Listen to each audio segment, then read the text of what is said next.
If you want to set up and use private space on Google Pixel 11, what you can do is you can open the settings on your phone. Now over here in the settings, we're gonna scroll down and we need to find security and privacy. Now over here in security and privacy, you should be able to find private space. So let's go ahead and open this, enter your screen lock password in order to continue. And then we can tap on the setup button. Now we need to wait for the private space to be created. So give it a couple of seconds. And then you have the option to sign into a Google account in the private space. So if you tap on Got It, then you will find your login menu or login screen. Actually, at first you might see this sign in with E, so if you prefer to use credentials in order to sign into a Google account, then you can just tap on Skip, and then you can use your credentials here.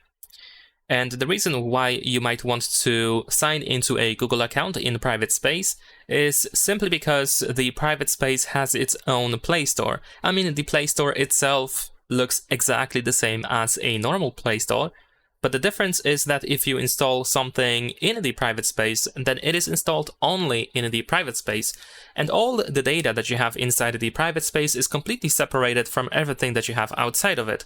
So something like having separate, well, private space, as the name suggests, that doesn't really interfere with anything that is outside of it. So all the data, all the accounts, and all settings that you have inside these apps is completely separated. So in my case, I'm just gonna sign into my account. Now over here, you might need to choose who will be using this device. So in my case, I will be using it. And then we need to agree to Google Terms of Service. Now we have the option to choose a password for the private space. So you can either create a new password that is going to be used for a private space, or you can use exactly the same password that you use for your phone in general. So in my case, I'm just gonna create a completely new password. So first we need to enter our screen lock password to continue, and then you can choose one of the password types to set up the password for the private space. And as you can see, each of these options also include the fingerprint. So this allows you to set up a fingerprint sensor for the private space as well. And if you don't want to use the fingerprint sensor for that, you can choose continue without fingerprint. And then of course we can just choose the password type. So let's say I'm gonna set up a simple PIN code over here.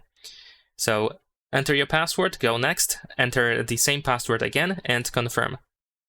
And then we should be able to see the information that, well, we are all set. So now let's tap on done.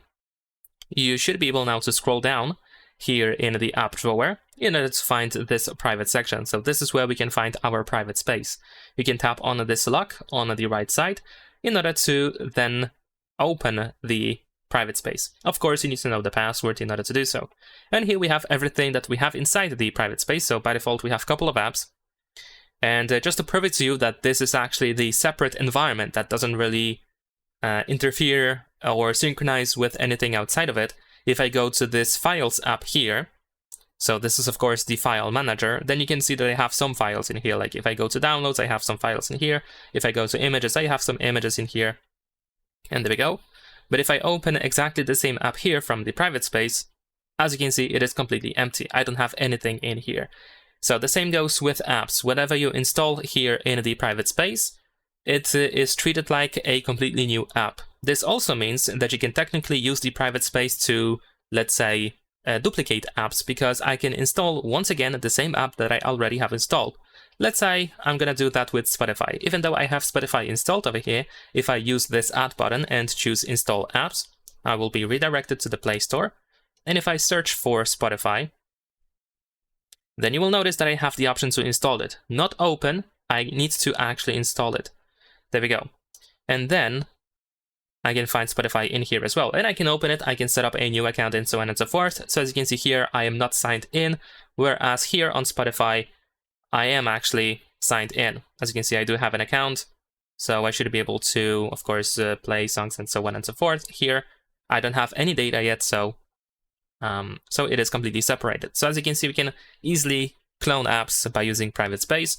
Not only that, if you decide to uninstall the app that you have outside of the private space, then you can also treat it as a way to hide apps or to even lock apps, because of course, in order to open now these apps that we have here in the private space, I actually need to know the password. If I lock the access to the private space, there is no way to open them. I actually need to know the password, and unlock the access.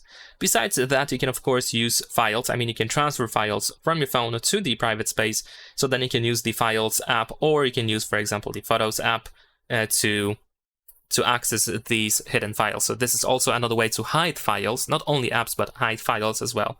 And yeah, you can hide files, you can hide apps in addition to that. So not only you can use it to lock, but also you can just hide apps. If you uninstall the app from here, then naturally those apps are now hidden in the private space. And also you can tap on the setting icon right next to the lock in order to find the option to hide the private space. So you can actually make sure that the private space won't be displayed in the app drawer. And then you will have to use the search bar that we have here, and you will have to type private space in order to find it, to be able to open it. Naturally, the password is still going to be required, so you don't have to worry about privacy of the private space. And that is essentially everything that you need to know about the private space on Google Pixel 11. Leave a like and subscribe.